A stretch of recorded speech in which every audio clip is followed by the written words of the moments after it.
Psychedelics are not this secret, magical thing that just gets you to enlightenment automatically, right? I feel like there's just a lot of, empty promises in the psychedelic community. And I get this every day. People think I'm just some dreadlock guy who does psychedelics and talks about enlightenment and spirituality. Well, I have news for you. I haven't done psychedelics in a very long time now.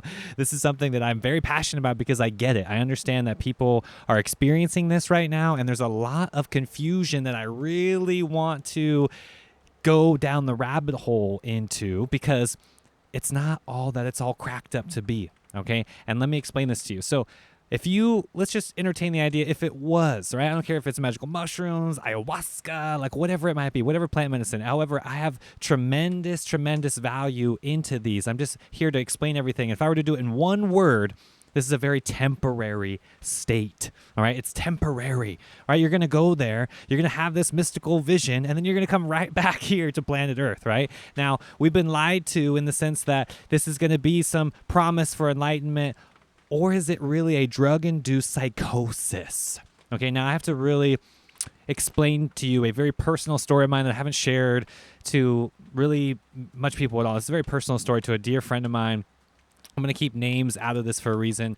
With the peak of my psychedelic psychonaut use journey, my early 20s, I finally got up to a very high dose. Okay, this is like over 5 grams of psilocybin. And what happened was this friend of mine, we did it together, and he was a very religious person, okay? And he had a lot of trauma with his parents, especially his dad, okay? And at the peak of this trip, without getting into the nitty-gritty of it, the very peak of this trip, okay, he cast out this vision of his dad onto me and then completely hit me in the face. And it was this big fight. And I was okay with it because I saw literally in that spiritual dimension, right, that he was working out this karmic debt that he had with his dad on me. And I happened to be the medium in which that was happening. Okay. Now, after that experience, we were no longer friends. This is honestly the one true friend that I've had in my entire life. Okay, for 4 or 5 years after high school, right? Did so many memories, traveled, you name it. He's my best bud. We were blood brothers, right?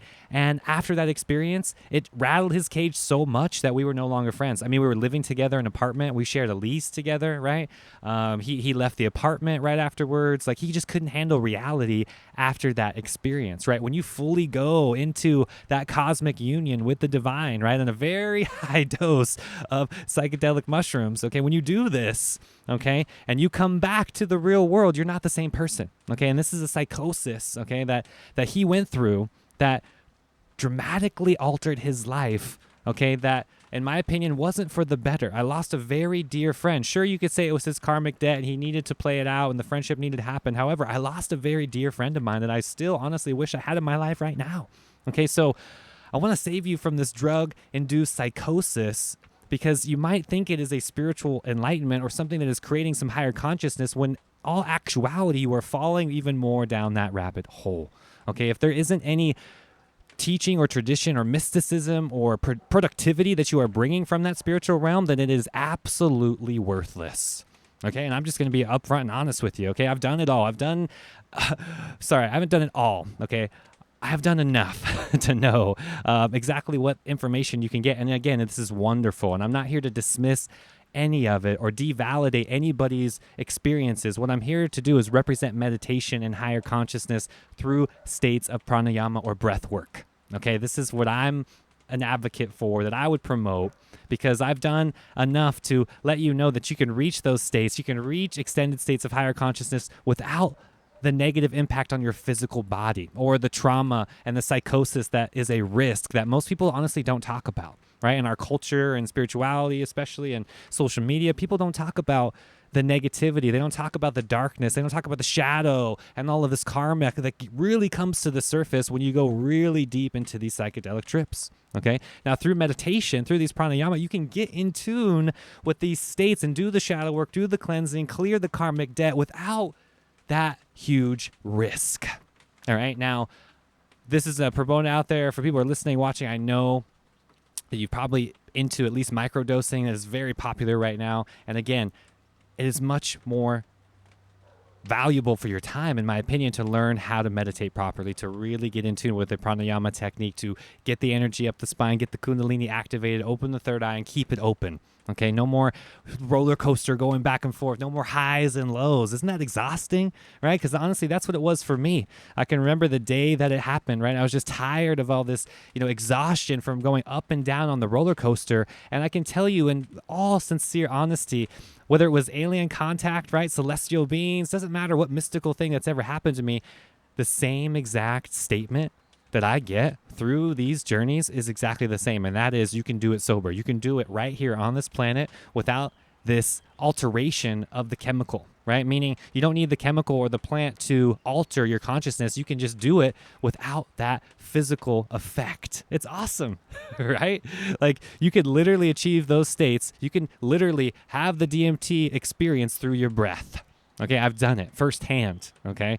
As long as you're an experienced meditator, you know how to navigate these realms. You've pierced through 3D into 4D and hopefully 5D. You understand that all of this is interdimensional and you are the multidimensional link. You are the time traveler. You are the spaceship, the Merkaba, right? When you unlock this power, you can do it anytime you want. You don't need the LSD. You don't need the plant medicine. You don't need that particular thing. And yes, I get it. There is value to it. However, let's circle back to what really works and what all the ancient rishis, yogis, tradition, spiritual practice, religious practice, doesn't matter what it is, they talk about the same thing, and that's unconditional love, right? So if we're not getting, again, that productivity, that enhancement to that unconditional love, to that 5D consciousness, and you're just getting caught in the mystical realm, then it's really not adding anything to your life, okay? So I know everybody that has experienced this to some degree, let's go even deeper into that realm through meditation, through something that is going to get you to that place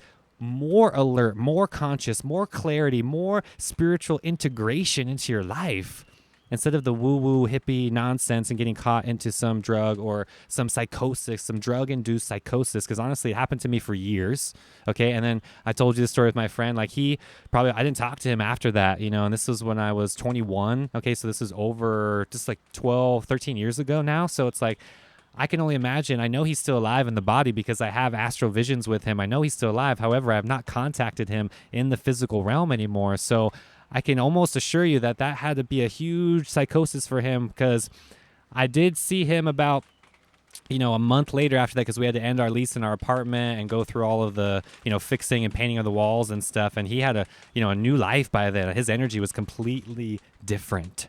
Okay, so this is my explicit warning. This is my explicit, warning, sincere warning to everybody considering psychedelics, considering plant medicine of that sort. Yes, take it with a grain of salt, right? Have that word of caution. Focus on your intention. Get into that proper set and setting. Really manifest your heart's greatest desires and be in an environment where you can thrive. Trust the people around you, right? Go through Terrence McKenna, go through Alan Watts, right? All the videos, Ram Dass, especially if you haven't heard of these psychonauts, of these superheroes before us, then you need to research these people beforehand. I'm telling you, this will dramatically save you some time. Let the light be cast upon you through these journeys and anchor into that spiritual dimension, okay? And then use that for your meditation practice, for your spiritual practice, okay? Because we can all anchor to that divine place through this pranayama technique, right? Again, the rishis, the yogis have been doing this for thousands of years. All we have to do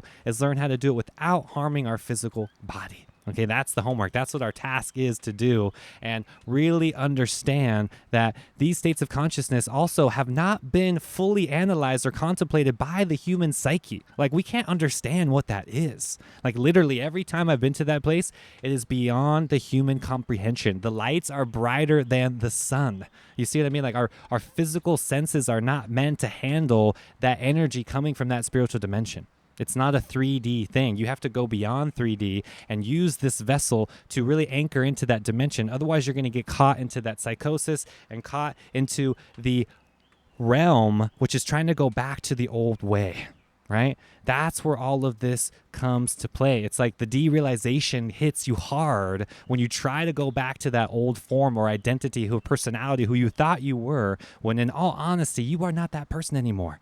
You've gone beyond Pandora's box. You've opened up this thing to the point where you can't go back. So know that as you go to your next trip, and focus on that spiritual dimension, focus on the highest high, this highest vibration right here on planet Earth. All right. I love each and every one of you. Until next time, infinite love, infinite peace. I'm out.